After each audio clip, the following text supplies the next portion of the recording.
Buon pomeriggio amici sportivi, eccoci qua con Calcio Parlando, la puntata di oggi in questo sabato 29 marzo, una vigilia del campionato di Serie A, la giornata numero 31 in questo turno di massima serie che comincia questa sera ore 18, poi l'altro anticipo delle 20:45 a San Siro si accenderanno i riflettori su Milan-Chievo, turno spalmato come spesso è consuetudine su 3 giorni, si chiuderà lunedì, saremo ovviamente in onda per raccontarvi in presa diretta anche il posticipo tra Livorno e Inter, tanti i temi di una settimana che ci ha lasciato in eredità anche il turno infrasettimanale del nostro campionato, classifica che è cambiata per certi versi naturalmente. Il buon pomeriggio a tutti voi su queste frequenze con Calcio Parlando, un'ora di trasmissione con Adriano Ancona e Daniele Madasi, puntata numero 365 02 6620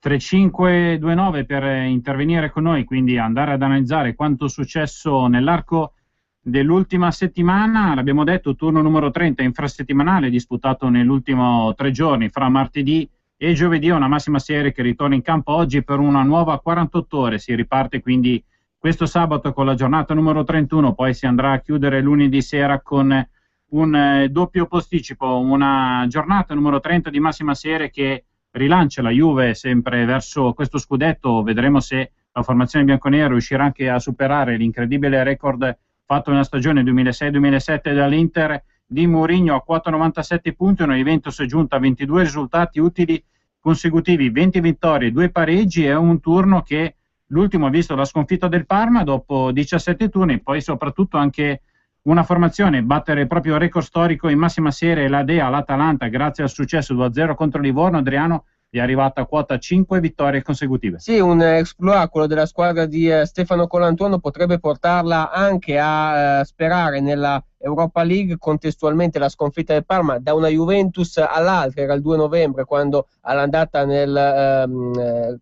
contesto del Tardini i bianconeri vinsero 1-0, vittoria anche qui di misura, sofferta allo stesso modo per 2-1 da parte della formazione di Antonio Conte mercoledì sera a Torino, e dunque è durato un girone esatto, l'imbattibilità del Parma, un po' come quell'Inter che nel 2006-2007 vinse ininterrottamente 17 partite da un Udinese all'altra, perché ci fu il pareggio all'andata al Friuli e il pari altrettanto a San Siro, quindi questa analogia se vogliamo.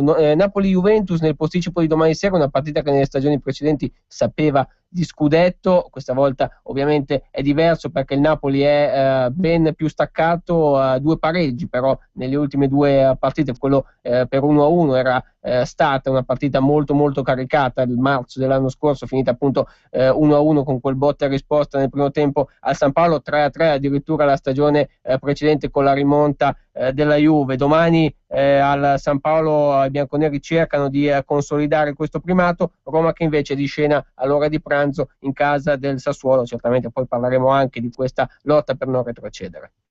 Un discorso quindi che partiamo ad analizzare per quello che riguarda la massima serie dalle parti alte della classifica. Il match clou di sicuro è la gara che si disputerà domani sera 20:45 allo stadio San Paolo di Napoli, dove la formazione partenopea di fatto si trova a 20 punti dalla Juventus, una situazione abbastanza strana considerando l'incredibile spesa economica fatta dalla formazione di De Laurentiis per dare subito in mano a Benitez una squadra che sulla carta avrebbe dovuto giocarsi lo scudetto con la Juventus, classifica alla mano. Di fatto invece le prime 2, oltre alla Juventus, vediamo la Roma in seconda posizione a 14 punti dalla vetta, però con una gara ancora da recuperare. Questa potrebbe essere, diciamo così, per la formazione partenopea magari anche una sorta di riscatto in una stagione non proprio positiva che Napoli sta cercando di portare al termine, attualmente in terza posizione, la speranza poi di arrivare in seconda per evitare i preliminari di Champions League. Una formazione partenopea che dopo aver fallito l'obiettivo Champions League ha fallito anche l'obiettivo Europa League e adesso si aggrappa a fine stagione a quella finale di Coppa Italia contro la Fiorentina. Per il resto è una partita che soprattutto, diciamo così, in casa Juventus potrebbe portare o meno a un rallentamento verso quello scudetto che sulla carta soltanto i bianconeri possono perdere nei confronti di una Roma che comunque sta facendo, l'abbiamo detto tante volte Adriano, un campionato strepitoso, perché nessuno di noi avrebbe pensato all'inizio dell'anno a una Roma in seconda posizione, l'avevamo detto, io personalmente ero convinto che la Roma al massimo potesse giocarsi un posto in Europa League, invece la formazione di Luis Garcia sta facendo benissimo. Giusto per concludere il discorso Roma, Adriano, in settimana è stato presentato il progetto per la realizzazione del nuovo stadio giallorosso in una zona abbastanza particolare, soprattutto noi attraverso Calcio Parlando, e a questo punto apriamo velocemente una parentesi, abbiamo purtroppo dei problemi al server da 24 ore, il sito www.calcioparlando.com è fuori linea, è un problema indipendente dalla nostra redazione, stiamo cercando di risolverlo, per cui logicamente abbiamo approfondito ancora in maniera pesante tutte le notizie sui nostri profili sia Facebook, Calcio Parlando RPL, che quello Twitter, @ Calcio Parlando. Ritornando alla situazione della Roma, è stato presentato un progetto bellissimo di uno stadio tra virgolette di proprietà, anche se l'abbiamo detto più volte, si parla di concessioni di 99 anni, però i costi sono incredibili, a parte i 6 mesi che occorreranno per presentare l'approvazione del progetto, soprattutto di uno stadio in cui all'inizio non si è parlato neanche della cubatura, per cui questo potrà creare non pochi problemi, soprattutto per magari certe aree politiche. La Roma dovrebbe investire 300 milioni di euro per la realizzazione dello stadio e dei centri commerciali, ma poi ci sono una richiesta pesantissima da parte Comune di Roma, 700 milioni di euro di infrastrutture, perché lo stadio verrebbe fatto in una zona in cui non ci sono strade, non ci sono ferrovie, non c'è metro leggero ed è fuori dal, diciamo così, dalla tangenziale, dal grande raccordo anulare. Praticamente è vicino alla zona dell'aeroporto di Fiumicino e soprattutto vicino a una zona in cui passa il Tevere con una falda altissima, per cui anche i lavori di scavo non saranno semplicissimi. Facendo due conti si arriva a 1 miliardo di euro, per cui a Roma sono entusiasti del progetto e dovremmo dirlo perché è stupendo per questo nuovo stadio da 52.000 posti, però Adriano, visti i costi penso che sia quasi irrealizzabile. Sì, molto oneroso, un bellissimo progetto come dicevamo, è chiaro che poi andrebbe ad essere certamente il fiore all'occhiello di quello che è il giro di restyling, no, degli stadi per quanto riguarda quello che è stato fatto a Torino per la Juventus. C'è il progetto ovviamente di modificare, di costruire altrove lo stesso stadio dell'Udinese. Molto si è parlato per quanto riguarda la società friulana, ovviamente poi San Siro che magari potrebbe essere, per quanto riguarda il Milan, soggetto a società che decidono di emigrare altrove, soprattutto appunto quella rossonera con nuove aree individuate, per cui lavori a lungo termine, a lunga scadenza, e poi anche ovviamente tutto quello che concerne squadre che non solo in Italia per quanto riguarda la Juventus, ma in Europa, ampliando il discorso, hanno trovato fortuna. Vedi l'esempio dell'Arsenal certamente nel cambiare location, nello spostarsi altrove. Per quanto riguarda la Roma, chiudiamo il discorso dicendo che poi in settimana verrà anche recuperato finalmente quello finale, lo spicchio finale, anche se si tratta di un'ora abbondante per quel che riguarda Roma-Parma allo stadio olimpico, quindi Parma che si è lasciato indietro questa partita per quanto riguarda la propria striscia di imbattibilità. Ha fatto lo stesso la Roma in quella che prima poteva essere considerata una lotta per lo scudetto, ma adesso le distanze sono ancora più dilatate tra bianconeri e giallorossi. Roma che certamente ha così riposto un po' l'ascia di guerra per quanto riguarda la rincorsa alla Juventus capolista, e ribadiamo domani all'ora di pranzo Sassuolo-Roma e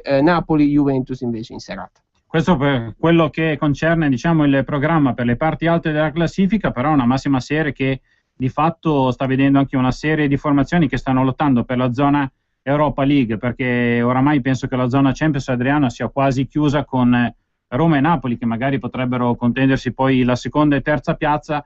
Direi che diventa molto importante poi arrivare quarta, perché soprattutto la finale di Coppa Italia quest'anno vede Fiorentina e Napoli che si contenderanno, diciamo così, questa Coppa, però non li porterà una grossa valenza per quello che riguarda la qualificazione. La Fiorentina, classificandosi quarta, comunque eviterebbe quantomeno poi di andare a disputare i playoff di Europa League, considerando che invece chi arriverà quinta dovrà disputare i playoff di Europa League e chi arriverà sesta addirittura dovrà partire già dai primi di agosto, per cui in questo caso Fiorentina, Inter e Parma si giocheranno molto e vedremo se magari ci sarà una sorpresa.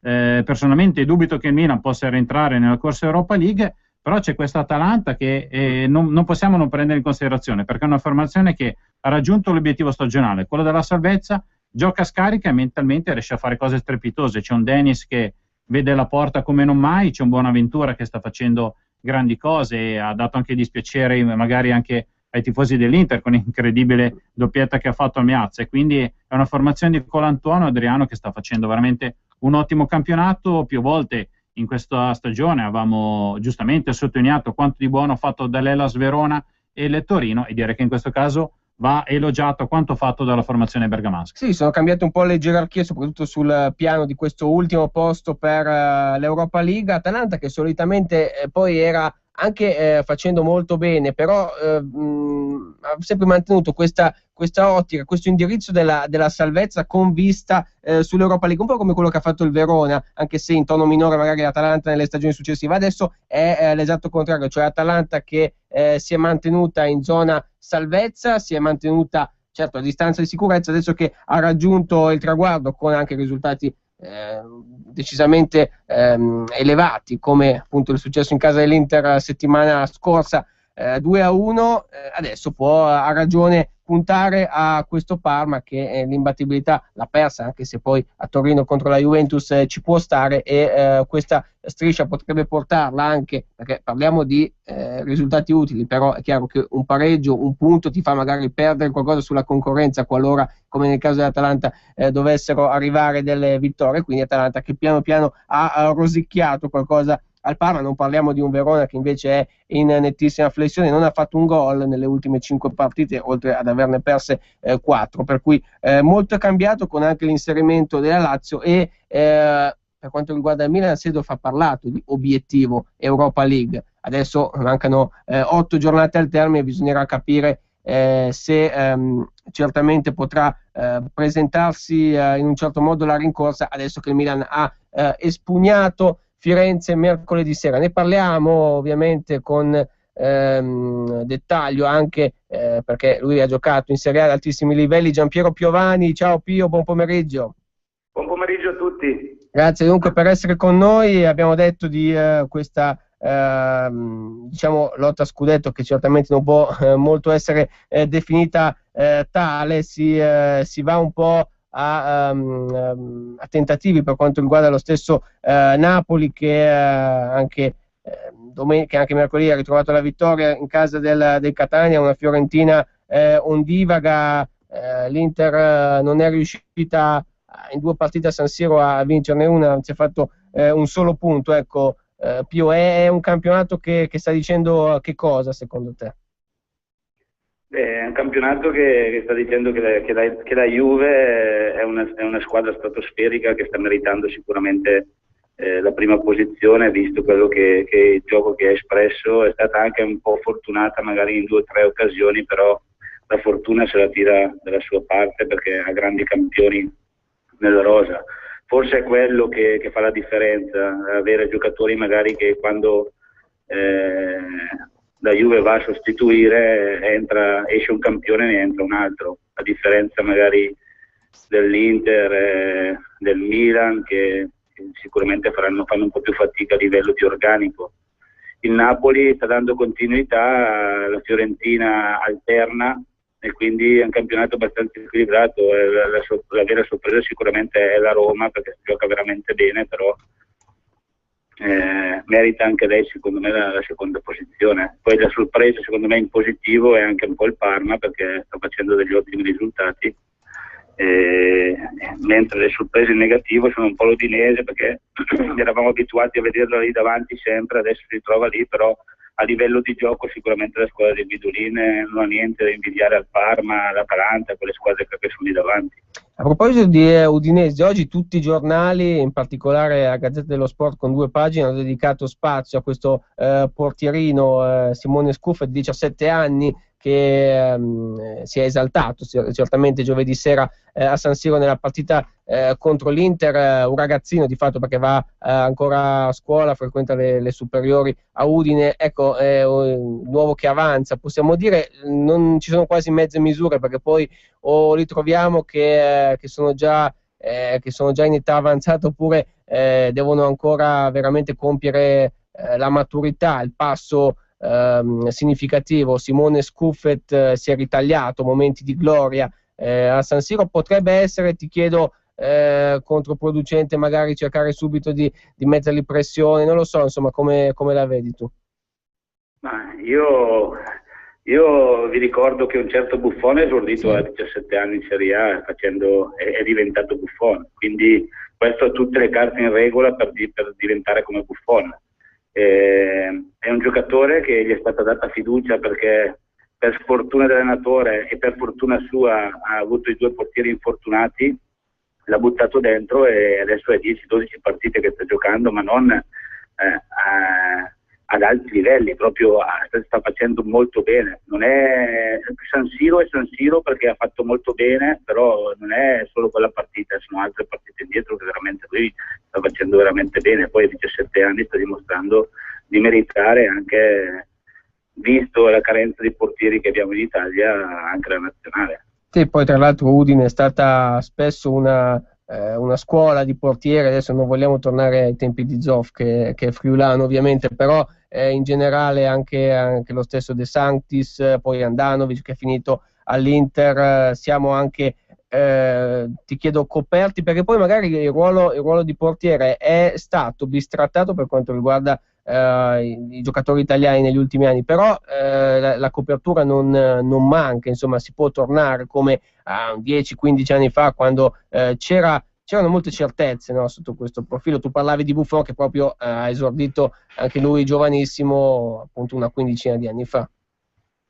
Sì, sicuramente, cioè, questo è un ragazzo che sta meritando, ecco. Dopo sarà ancora il campo da qui alla fine a dirlo, però io ripeto, è stato molto bravo l'allenatore, soprattutto l'Udinese come società di giocatori ne sforna parecchi, italiani, stranieri. Questo qua è un ragazzo italiano, di solito l'Udinese ne sforna parecchi stranieri, però questo qua è un ragazzo italiano che gli va data fiducia come gliel'ha data Guidolin, e sta ripagando sicuramente quello che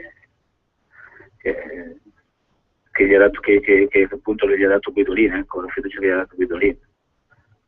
Ma poi anche la squadra, li vedi che sono tranquilli, danno la palla e quindi mette anche sicurezza un po' la difesa, ecco. Non è che è un giocatore esperto, invece questo qua è un ragazzo giovane con personalità e secondo me può arrivare ad alti livelli.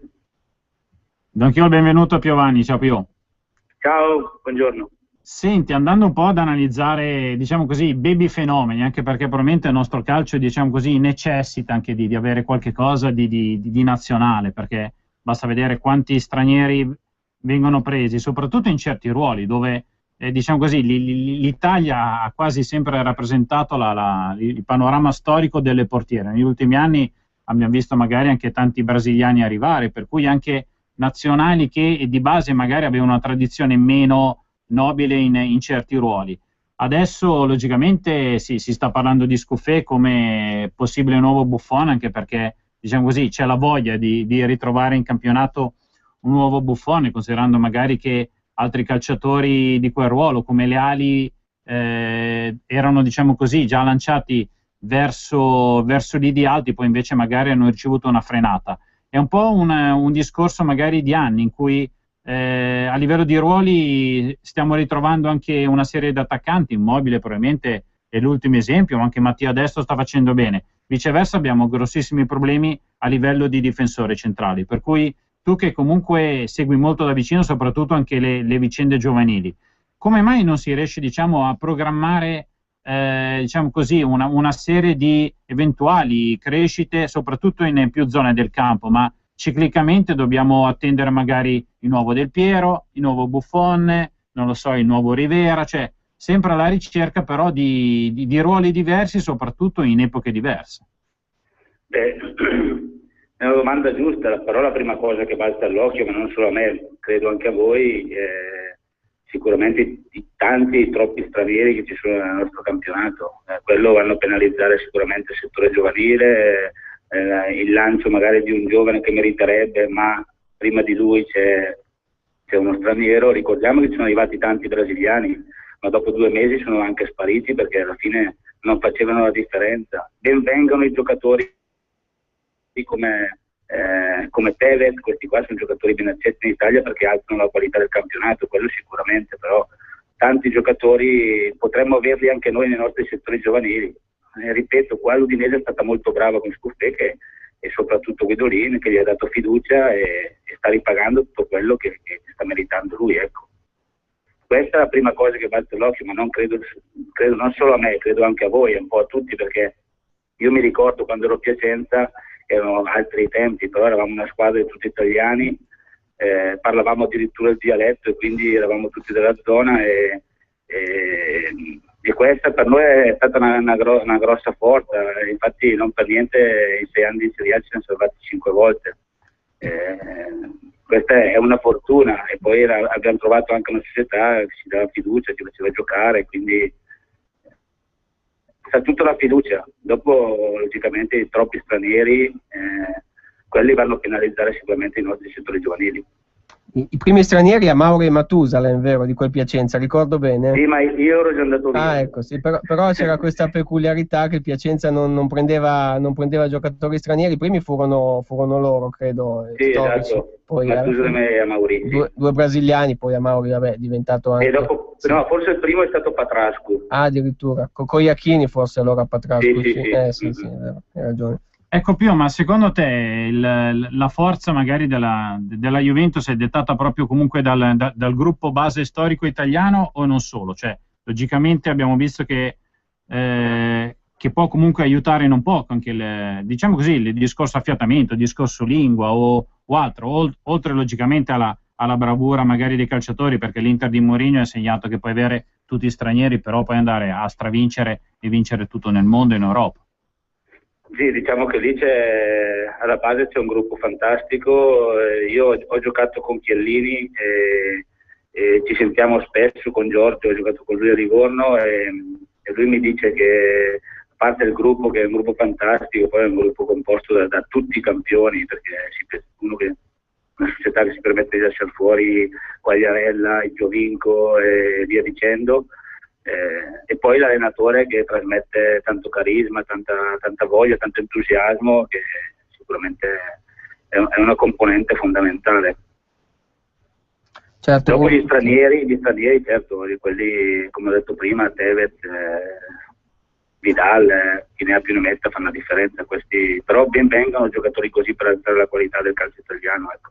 Certo, una panoramica anche doverosa se vogliamo. Cosa si può estrarre? Ecco, ti chiedo più al di là dei singoli, dei nomi che abbiamo citato prima, a cominciare da questo portiere dell'Udinese, cosa stai vedendo di molto positivo anche sotto questo profilo dal nostro campionato?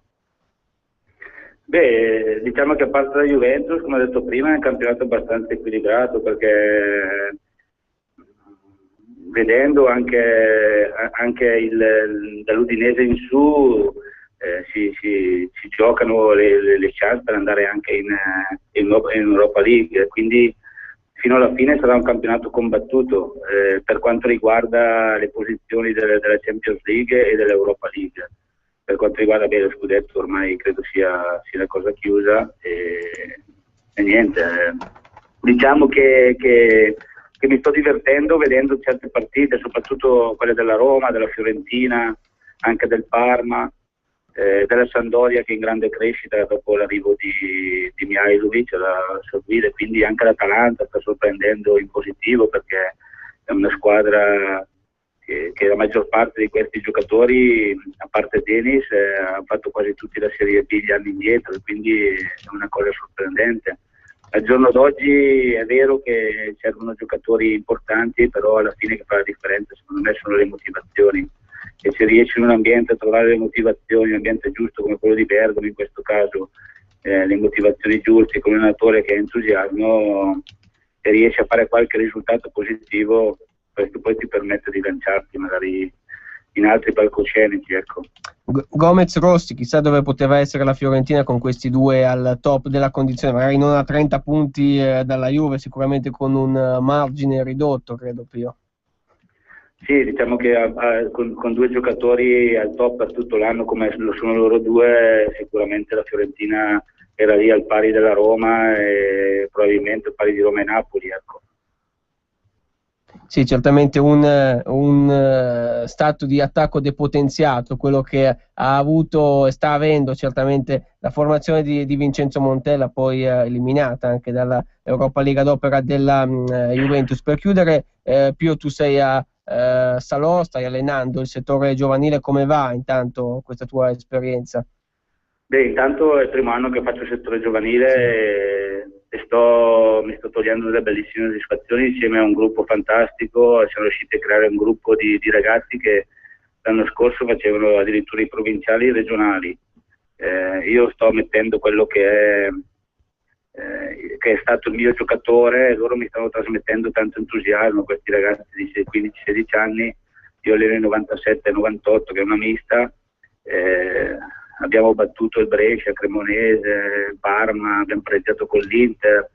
Ci stanno togliendo delle belle soddisfazioni, ecco. Sono veramente contento perché è una squadra messa insieme in un mese, e col lavoro fatto sul campo ci stiamo togliendo delle belle soddisfazioni. Per il momento siamo dentro i playoff e speriamo di contarci, soprattutto di arrivare fino alla fine, perché questi ragazzi lo meritano.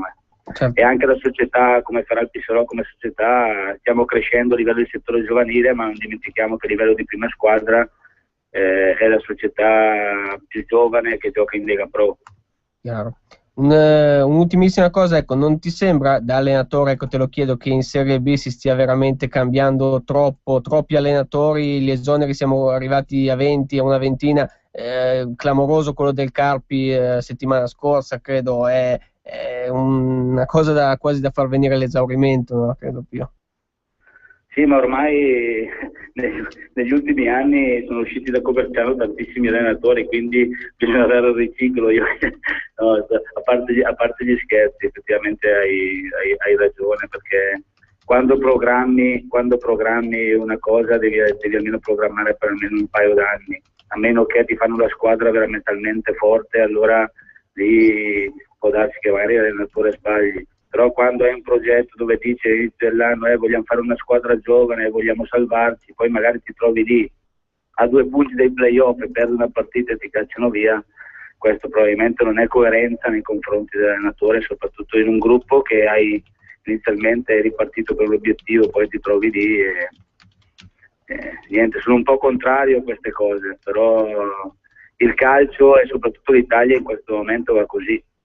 Chiaro, poi citavo dobbiamo essere bravi noi a cambiarla.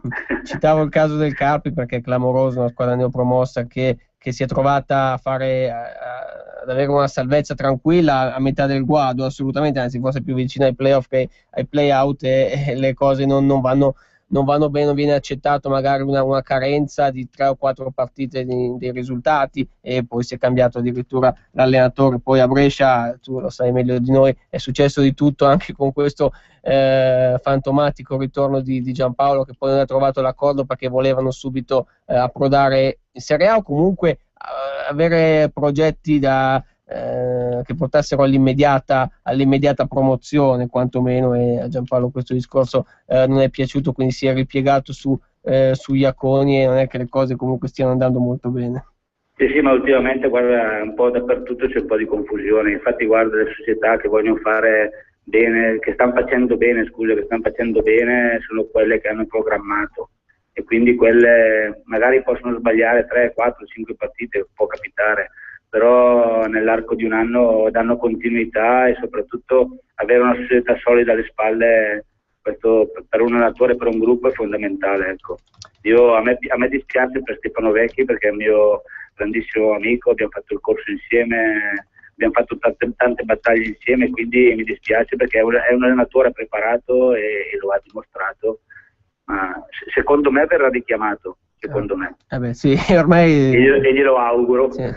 Non possiamo escludere niente, perché tra l'altro tra richiami di allenatori già esonerati stiamo veramente facendo il pieno, quindi anche a Brescia forse potrebbe tornare Bergodi, azzardiamo questo tipo di di risvolto se la situazione non dovesse, anche se hanno vinto martedì a Cittadella, però magari cambiare entro breve. Vedremo. Naturalmente Pio, in bocca al lupo per tutto, grazie, intanto alla prossima naturalmente. Grazie a voi, crepi il lupo, allora, buona giornata. Grazie a Giampiero Piovani per questa chiacchierata, sempre volentieri con noi, un amico Pio naturalmente. Allora, questa sera 2 anticipi di Serie A, Bologna-Atalanta e Milan-Chievo. Andiamo con le formazioni, cominciando dall'anticipo del Dallara, il 3-5-1-1 del Bologna steso con Curci, Antonson, Natali, Cherubin, Garix, Screen, Perez, Christodoulos, Morleo, Cone e Acquafresca. Atalanta di Stefano Colantuono, che cerca l'ennesima vittoria, risponde col 4-4-2, consigli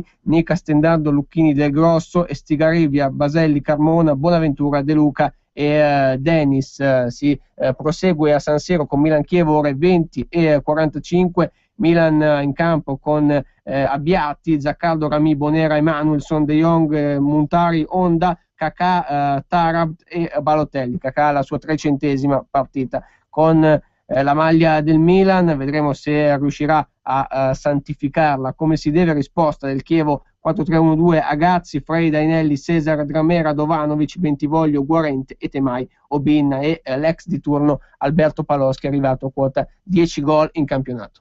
Ma a tal proposito apriamo anche una parentesi simpatica. Come redazione sportiva di Calcio Parlando, chi ci segue logicamente su Facebook e Twitter conosce anche la nostra, diciamo così, pagina simpatica. Si chiama Fantamarket, hashtag Fantamarket su Twitter, mentre su Facebook vado a cercare il Fantamarket.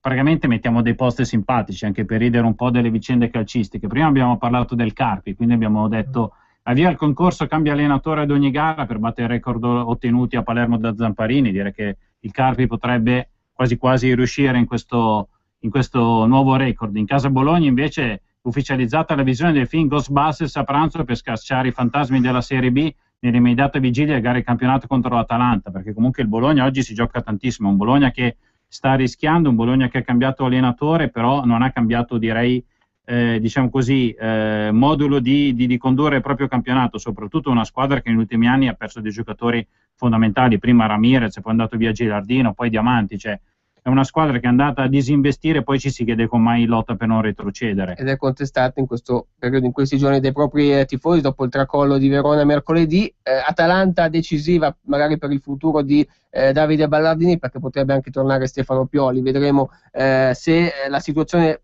dovesse precipitare. Ricordiamo che ovviamente si va a rilento dietro, perché anche nella giornata di mercoledì ha perso il Livorno, ha perso il Sassuolo, è uscito sconfitto il Catania, cioè ha vinto solo il Chievo nelle squadre che lottano per non retrocedere, proprio perché giocava in uno spareggio col Bologna. Questo turno invece ci propone un Sassuolo che gioca con la Roma, quindi turno estremamente complicato. Il Catania va a Udine, il Livorno ha una partita altrettanto difficile sempre lunedì contro l'Inter, per cui è dal Bologna che si attende lo scatto nell'anticipo di oggi delle ore 18 contro l'Atalanta. Assolutamente, una classifica che soprattutto poi quest'anno porterà probabilmente ad abbassarsi anche la cosiddetta fatidica quota salvezza, non più quota 40 ma quota 35 molto probabilmente, quindi per adesso diciamo così che il Cagliari è quasi salvo, mentre Chievo e Bologna devono attualmente lottare con Livorno, Sassuolo e Catania, anche se probabilmente la formazione Atenea ha già un piede e mezzo nel campionato cadetto. L'altro anticipo serale invece sarà Milan-Chievo, e anche qui andiamo a leggere un po' una battuta simpatica che abbiamo messo come Fantamarche. Milan, un punto da raggiungimento della quota salvezza. Seedorf sorprende tutti annunciando che il prossimo obiettivo stagionale dei rossoneri sarà la qualificazione all'Europa League. Logicamente un Milan che come obiettivo stagionale aveva quantomeno arrivare nei primi 3, si trova in una classifica deficitaria. Un Seedorf che però, diciamo così, era dato quasi da molti quotidiani come possibile esonerato dopo la doppia trasferta di Roma contro la Lazio e a Firenze contro la Fiorentina. Invece il Milan ha ottenuto 4 punti. Vedremo se riuscirà a ottenere una vittoria contro il Chievo, un Chievo che comunque, diciamo così, magari strappare un punto da San Siro sarebbe manna per una formazione clivense che quest'anno sta facendo grossa fatica. Corini non è riuscito a ottenere magari quanto riusciva a ottenere di buono, è riuscito a ottenere di buono nella passata stagione, soprattutto a un Paloschi che sta andando a segno con regolarità, però probabilmente stanno mancando, diciamo così, anche i gol di Unterò, che adesso è anche infortunato, per cui una gara particolare. Vedremo se il Milan questa sera, dopo la contestazione, riuscirà a portare a casa una vittoria. L'obiettivo ormai del Milan è quello di cercare di rientrare in zona Europa League, però l'abbiamo detto, i punti dal Parma per adesso sono 8, considerando che il Parma deve ancora giocare la gara di recupero di campionato contro la Roma. Il Milan deve sperare che il Parma perda quella gara e poi cercare di accorciare 8 punti, però non so quanto potrà essere di positivo, Adriano, per il Milan arrivare in Europa League, perché arrivare sesto vorrebbe dire già al 3 di agosto essere in campo, per cui andresti un po' a rovinare la prossima stagione. D'altra parte, per una società come il Milan, non fare neanche una Coppa Europea potrebbe essere, diciamo così, un'onta non tanto ben digerita dalla propria società. Da capire soprattutto se ci sarà poi ancora Seedorf per la prossima stagione, perché programmare e quindi magari non augurarsi di dover scendere in campo così presto contempla anche il tipo di scelte che si vogliono fare, a partire appunto da quella che è l'allenatore. Per quanto concerne il calendario, il Milan questa sera si gioca il primo si gioca la prima delle tappe in cui è condannato a vincere, perché il Milan in casa affronta il Chievo questa sera, poi giocherà con Livorno, giocherà col Sassuolo, giocherà col Catania, tutte a San Siro, tutte in casa le partite contro le squadre le ultime squadre della classifica, quindi assolutamente da 3 punti, e i tifosi rossoneri devono augurarsi che non sia l'effetto contrario rispetto a quanto visto negli ultimi 4 giorni, nelle 2 partite in 4 giorni, cioè laddove il Milan era piuttosto sfavorito a Roma con la Lazio e a Firenze ha fatto il pieno o quasi, comunque 4 punti su 6, ci si augura che rispetti il copione una volta di più stasera a San Siro, ma poi a cominciare dalle partite in cui è assolutamente chiamato a ottenere i 3 punti. Chievo che all'andata riuscì con lo 0-0 a interrompere la sequenza negativa di 13 sconfitte consecutive contro il Milan, e poi il paradosso è che il Chievo, dopo il pari dell'andata, rispose con l'esonero di Beppe Sannino. Il giorno dopo, la sera seguente, lo 0-0 del Bentegodi tra Chievo e Milan, ci fu il ben servito all'allenatore di Ottaviano, sostituito appunto da Eugenio Corini, quindi anche questo risvolto, un girone intero di Corini al Chievo, in cui i gialloblu stanno conquistandosi la salvezza, andando a vincere gli scontri diretti, perché poi se andiamo a fare un raffronto, il Chievo ha sbagliato solo quello di Catania all'andata, poi il resto li ha vinti tutti senza nemmeno tra l'altro subire mai gol. Quindi questa sera è un Kakà che cerca la sua 300ª partita, l'abbiamo ribadito, cerca nella sua 300ª partita al Milan di lasciare il segno, dall'altra parte un Paloschi che ha il passato e, se vogliamo, anche il futuro tinto di rosso-nero. Questa sera vorrà andare oltre quello che è il traguardo della doppia cifra raggiunta appunto mercoledì sera grazie alla doppietta contro il Bologna, e per ribadire ancora le gare nella lotta per non retrocedere ci attende anche un lunedì significativo, perché gioca il Livorno contro l'Inter, gioca il Catania sul campo di Udine, mentre come detto domani all'ora di pranzo altro impegno ostico per il Sassuolo di Eusebio Di Francesco, tra l'altro ex di turno, perché affronterà la Roma, quindi vedremo dopo che all'andata il Sassuolo riuscì ad imporre il pareggio comunque allo Stadio Olimpico. Una gara abbastanza particolare, quella dell'andata, dove il Sassuolo fece praticamente un'impresa. È giusto anche per raccontare delle varie quote sportive, diciamo che a livello proprio di quotazioni sono date altissime le vittorie in esterna del Chievo contro il Milan, si paga quasi a 8, viceversa si paga quasi a 7 la vittoria del Sassuolo contro la Roma, quindi gare abbastanza particolari, questo anche per andare un po' a leggere, diciamo così, attraverso chi va a scommettere, giocare sulle gare, come sono un po' i pronostici. Una giornata numero 31, quindi ricordiamolo, aperta oggi da 2 anticipi, Bologna-Atalanta alle 18, poi in serata Milan-Chievo, e che vedrà il nostro Adriano Ancona allo stadio San Siro a seguire le vicende delle Milan, e soprattutto nel caso a raccontare, ce lo auguriamo di no, però magari un'altra puntata della contestazione dei tifosi rossoneri nei confronti della squadra e anche della dirigenza. Domani poi si riparte 12:30 con Sassuolo-Roma, e alle 15 poi le gare Hellas Verona-Genoa, Lazio-Parma, Sampdoria-Fiorentina e Torino-Cagliari. Il Torino soprattutto vorrebbe cercare di riottenere punti importanti per la propria classifica, poi in serata Napoli-Juventus. Infine lunedì sera 2 gare alle 19, Udinese-Catania, e poi Livorno-Inter, è una gara che logicamente vedrà in live durante la puntata serale di Calcio Parlando, quindi apriamo il collegamento alle ore 21 raccontando quanto è successo al Friuli fra Udinese e Catania, e poi andare a raccontare in diretta Livorno-Inter e poi speriamo lunedì sera anche di avere, come già è successo altre volte, magari una postilla verso le ore 10:30, 10:35, giusto per raccontare il finale della gara di Livorno-Inter, una gara importante per la banda Mazzari, per cercare la rincorsa al quarto posto della Fiorentina, quantomeno, diciamo così, per evitare i playoff di Europa League. E poi anche andando a scorrere quello che è il quadro del turno odierno, vediamo che il Parma giocherà per 2 volte in 3 giorni all'Olimpico di Roma, domani contro la Lazio, poi presumibilmente si fermerà nella capitale per affrontare poi la Roma mercoledì sera, un po' come fatto dal Milan, che è rimasto il ritiro tra trasferte nel giro di 3 giorni di Roma con la Lazio e poi di Firenze mercoledì scorso, 2 partite che hanno portato bene complessivamente al Milan di Clarence Seedorf. Il dato però certamente che andiamo ad analizzare, lo hanno fatto anche alcuni quotidiani sportivi oggi, riguarda sia il Milan che l'Inter, questa allergia da San Siro. Ecco, certamente i numeri condannano il rendimento casalingo delle 2 milanesi. Parliamo anche di questo con Giulio Peroni, collega di Avvenire. Ciao Giulio, buon pomeriggio. Ciao Adriano, buongiorno a tutti. E dunque Inter e Milan, per le quali le cifre sono impietose legate alle partite interne.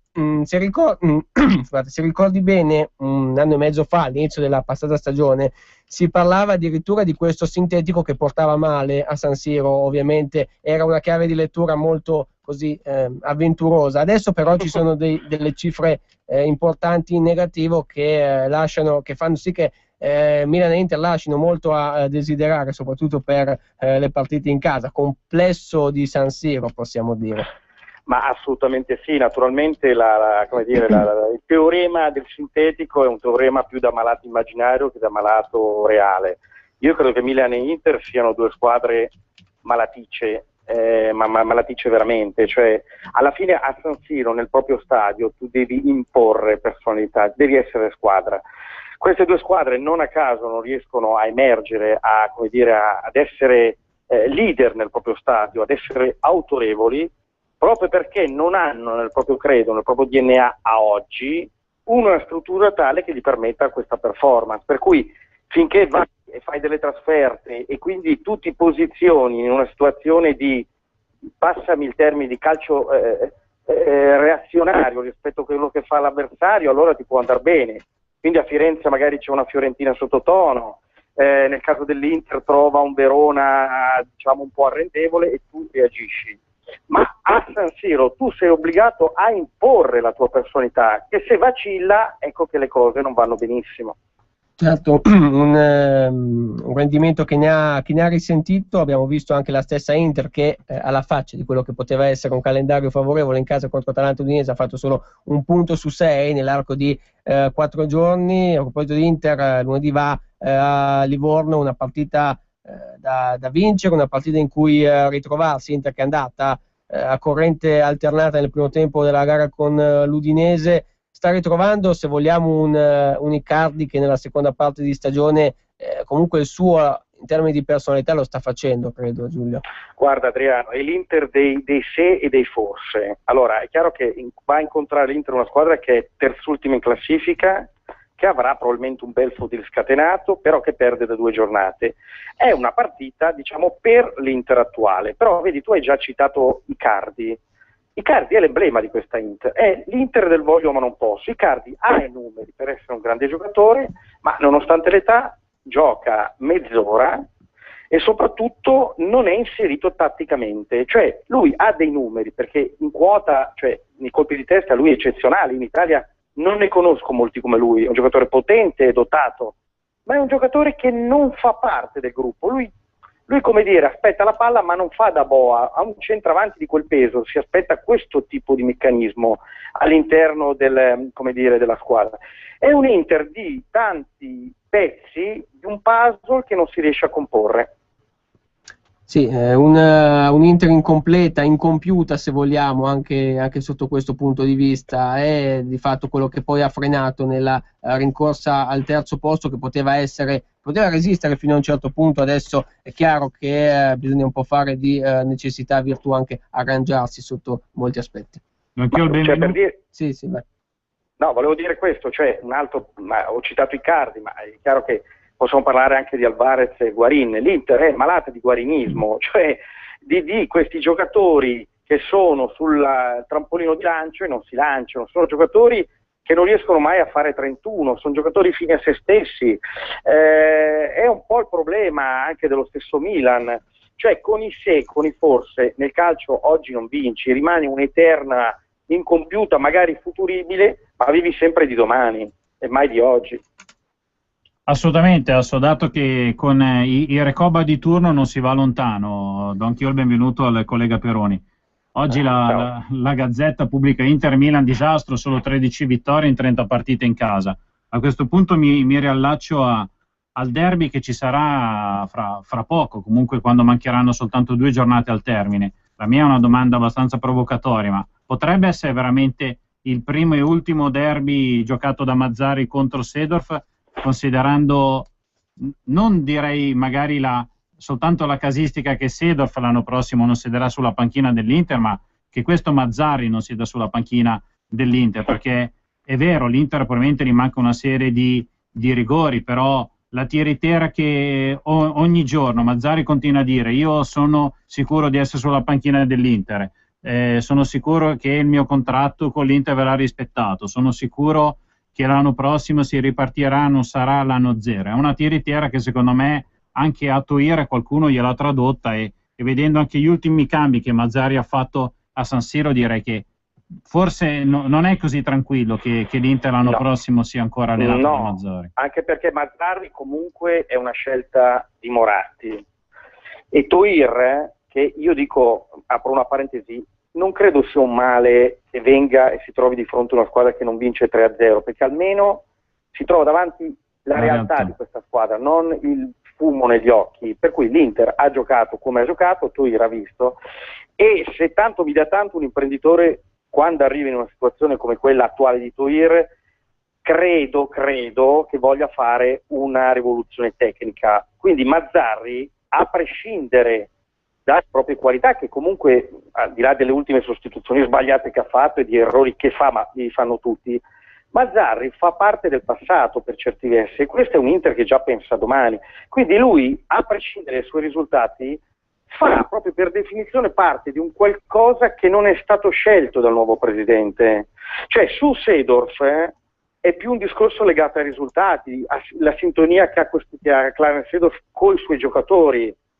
Si è sposato un progetto, ma il progetto di Toir non è ancora partito, e quindi quando, siccome è anche uomo di marketing il presidente dell'Inter, io credo che lui tenga molto a un rilancio anche delle immagini. Quindi a mio avviso o Mazzarri fa cose strascoppiettanti e soprattutto si mette anche un paio di sorrisi più sul viso che non guastano, oppure io lo vedo difficilmente sulla panchina dell'Inter l'anno prossimo. Quindi una pre-rivoluzione che dopo Branca potrebbe portare via l'addio a Mazzarri, poi direi per la gioia di tutti i tifosi nerazzurri anche ad Ausilio e Fassone. Beh, questo non lo so. Allora, è chiaro. Dipende dai contratti. Sì. Forse sì. È chiaro che anche le parole di Toir, le fresche parole di Toir, con Mazzarri siamo d'accordo, ma sul rinnovo, la permanenza lo vedremo a tempo dovuto. Sono frasi che fanno riflettere. Alla fine comunque bisogna capire una cosa, che nel calcio d'oggi l'allenatore sul piano tecnico conta sì o no il 10%, è più che incida negativamente che positivamente. Oggi l'allenatore è il 70-80%, è quanto sei industria, quanti giocatori puoi portare nella tua scuderia, quanto sei vicino ai procuratori. Ecco, Mazzarri mi sembra più tecnico che tecnico procuratore.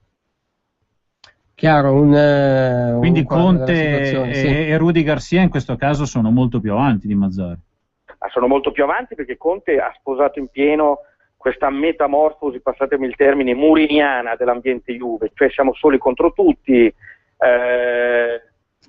con un Conte che sempre ondeggia tra l'esibizionismo e il vittimismo.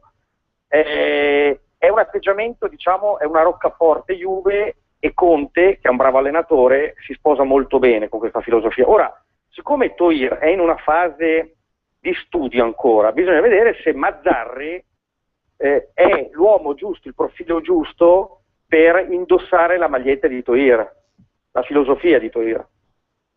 Sì, un quadro della situazione anche piuttosto chiaro, poi futuribile ovviamente per quello che riguarda l'Inter. Giulio, prima di congedarti, allora magari proviamo a sbilanciarti un attimo. L'Inter arriva in Europa League, ti chiedo se sì, come, con quali certezze, e il Milan che fine farà in questo campionato? Ti chiedo una rincorsa per l'Europa League che per il Milan possiamo mettere sullo stesso piano di quella che potrebbe fare l'Inter per il terzo posto, cioè ai limiti dell'impossibile, credo. Sì, diciamo per dirla alla imagination, just an illusion, cioè onestamente il Milan mi sembra improponibile in Europa League, ma credo che neanche dalle parole di Galliani di un mesetto fa non punti nemmeno all'Europa. Galliani in maniera un po' anche furba, strategica, disse ma in fondo l'Europa League mi mette tristezza, non arriverà in Europa League a meno di un miracolo. Per quanto riguarda l'Inter pure, relativo alla Champions, però ecco, io credo che a Tuir convenga che l'Inter vada in Europa. Secondo me l'Inter andrà, però andrà con l'idea poi di rifare un restyling grosso.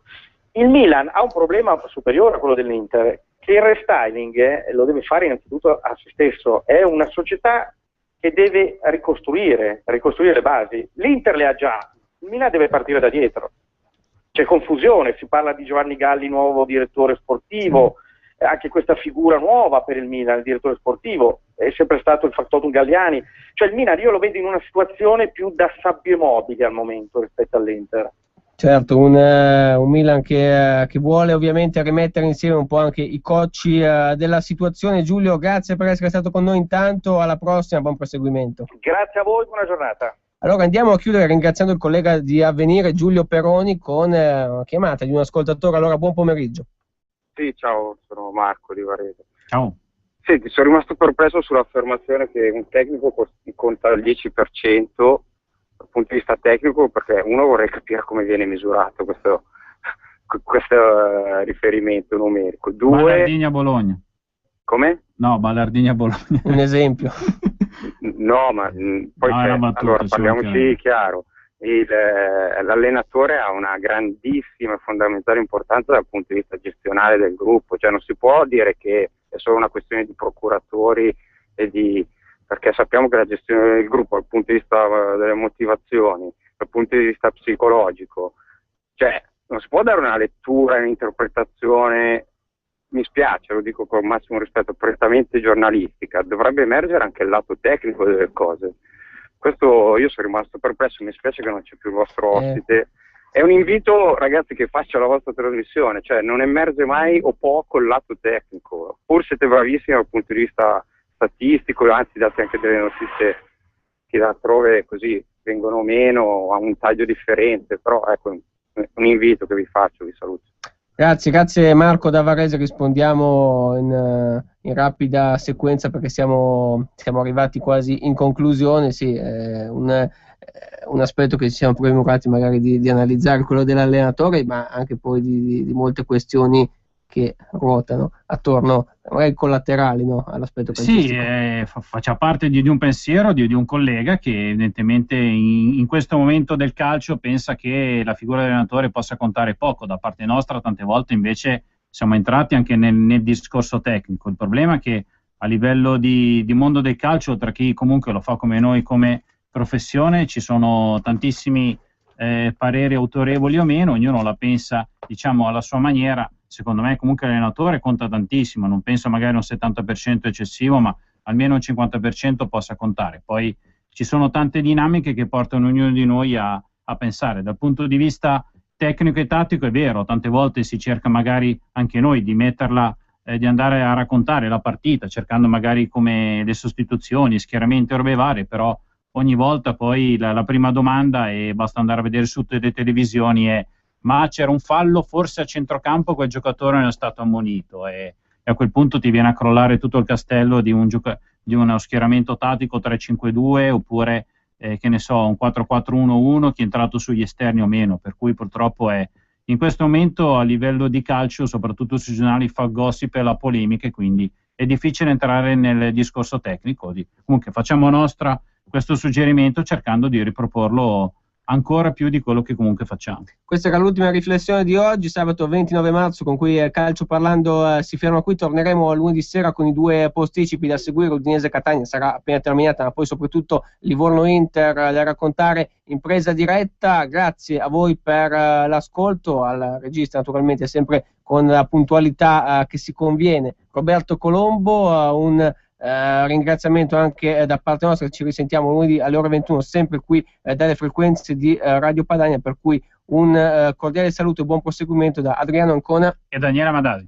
Avete ascoltato Calcio Parlando.